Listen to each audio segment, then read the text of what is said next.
Hi guys, it's Steph here from the Novelty Corner. Welcome back to my channel and welcome to another Books Beside My Bed video. For those of you who are new here, I film one of these every week where I wrap up the last 7 days worth of reading.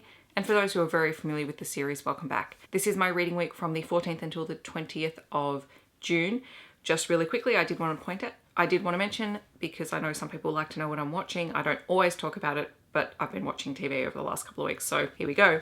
I did finish Westworld Season 2. I'm about to start Season 3, but it may possibly not be this coming week because I'm very excited about my TBR and I want to get through everything, so that may not happen. But then I'm on holidays, so I may continue Westworld. And I also rewatched Pacific Rim, which is one of my go-to comfort watch films, and I loved it. I loved everything about it. I will probably rewatch it again at some point this year. So that's what I've been watching. In terms of what I've been reading, I read 6 books this week, a combination of novels and picture books, and 5 out of the 6 were review copies.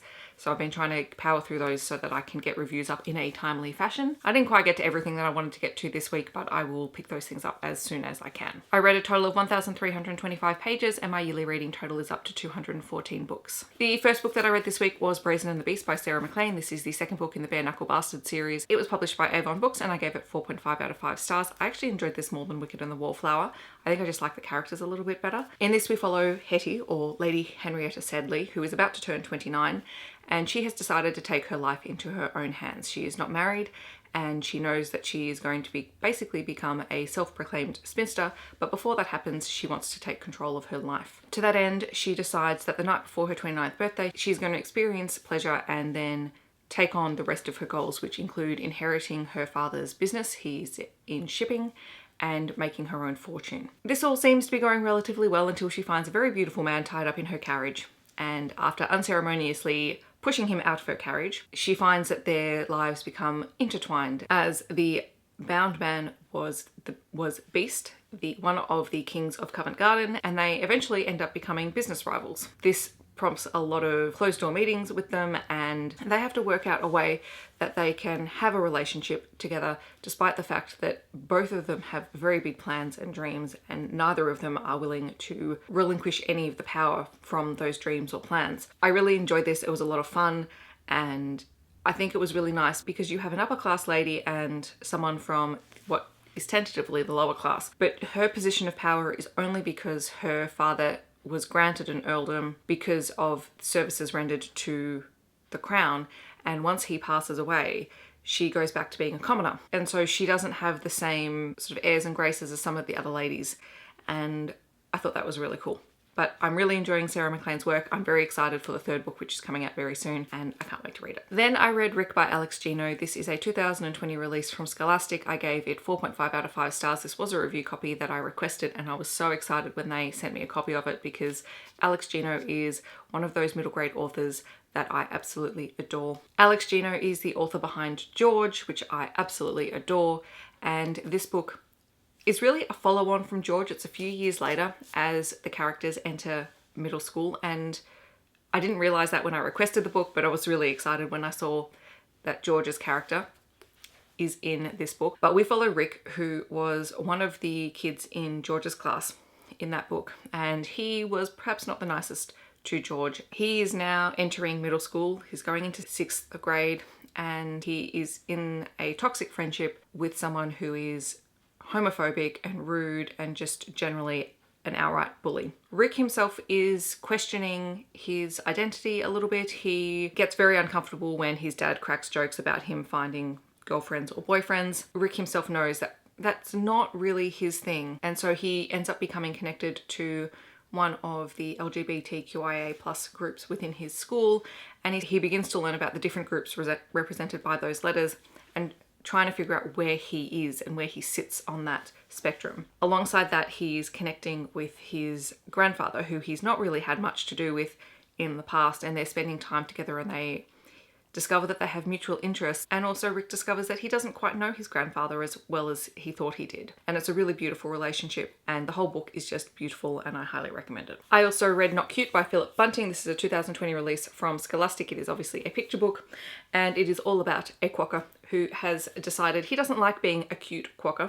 And so he decides that he's going to be fearsome and terrifying as some of the other animals. But for all his boasting, he is not big or large or fearsome like some of the other animals, but he keeps trying and it has unintended consequences. This was just a really funny story. I was not expecting the ending, which is not at all a happy ending for the quokka, but at the same time was quite fitting. So I really enjoyed this. I also read Dharma the Lama by Matt Cosgrove. This is, again, is a 2020 release from Scholastic. I gave it 4 out of 5 stars. It is a review copy, just like Not Cute and Rick. This is set in the same universe as Manga the Alpaca, which is a very popular book series. We follow Dharma, who is a llama who loves to read. She loves to read so much she ignores all of the other things that she should be doing, until one day all of the knowledge she has gained from reading come in handy in a very dangerous situation.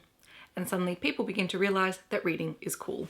And what is not to love about a book that is all about reading? I also read Again by E. Lockhart. This was sent to me for review from Allen & Unwin. It is a 2020 review that Allen & Unwin is publishing, and I gave it 3.5 out of 5 stars. This book is really hard to describe. We follow Adelaide Buckman, who is living with her father, who is a teacher, and he's gotten a job at this very prestigious private school, and so she's boarding at that school with her father, while her mother and her brother are living in another town. We find out throughout the story that this split has happened not because no one cares for one another, but her younger brother. So she's about 16 in this book, I think, or 17, and her younger brother is 14, and he has a substance abuse problem, and he's been through rehab a couple of times. And Adelaide doesn't know how to deal with this. Their mother has decided to take on his care full time, so Adelaide and her father have moved out to a job where her father can be paid enough to support all of the rehab and medical bills and things like that that they need. And then this story gets a little bit weird because you have Adelaide's story, and there's about 4 parts in the story, and each part is a different version of how Adelaide's life could have gone. And throughout the story, you have Adelaide thinking about different potential outcomes of decisions that she is about to make. So it's very mind twisty. It took me about half the book to actually get into it. I thought it was a really cool concept. It was done well enough that I enjoyed the potential choices that Adelaide could make. I potentially would have liked a little bit more, but that said, it was my first time reading E. Lockhart. Probably not the best book to start on, but I enjoyed it. I think she has a very easy to read writing style.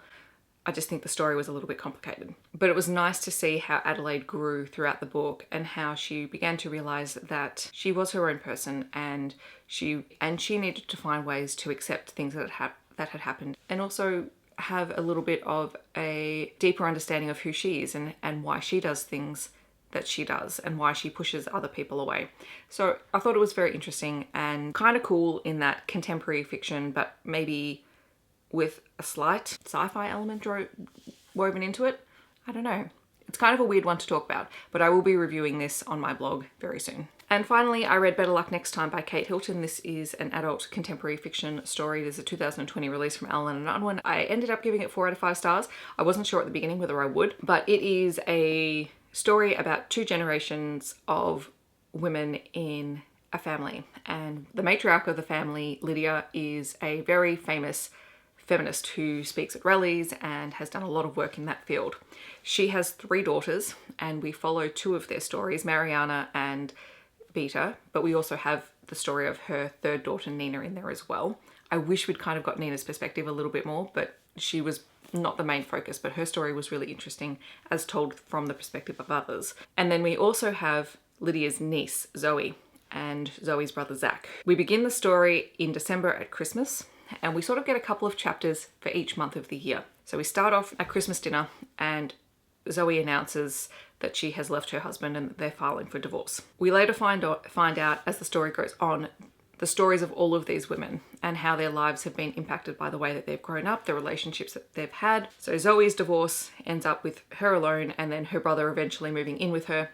And then we find out that there's another divorce on the horizon, and this one leaves Mariana with 2 young children to raise on her own. And the way that puts pressure on her as she has to try and find a new job to support her family now that she's a single mother. And then you have Beta, who has a teenage son who she has raised on her own with the support of her family, always telling them that she didn't know who his birth father was.